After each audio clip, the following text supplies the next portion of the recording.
రోజు రోజుకు క్రైస్తవులపై పెరుగుతున్నటువంటి దాడులు. ఇక్కడ నేను ప్రధానంగా రాసినటువంటి ప్రధాన వార్త ఉంది.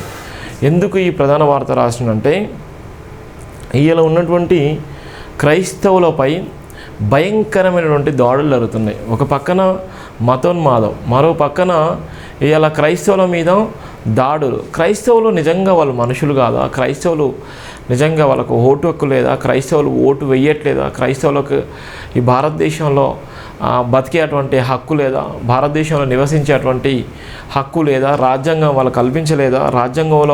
రాజ్యాంగం లోబడి వాళ్ళు పనిచేయట్లేదా? వాళ్ళు ఎందుకు క్రైస్తవుల మీద దాడి చేస్తున్నారు? క్రైస్తవులు ఏమన్నా నిజంగా ఉగ్రవాదులా? ఎక్కడి నుంచి వాళ్ళు వచ్చారు? క్రైస్తవుల మీద ఎందుకు ఈ మతోన్మాద శక్తులు ఎన్ని కుట్రలు చేస్తున్నారు? నిన్న జరిగినటువంటి పెహల్గాంలో ఆ దాడి వెనక ఉన్నది భారతదేశానికి సంబంధించిన వల్ల, పాకిస్తాన్ వల్ల. ఇప్పటికే వివిధ రకాలుగా కుట్ర కుతంత్రాలు వేస్తున్నాయి.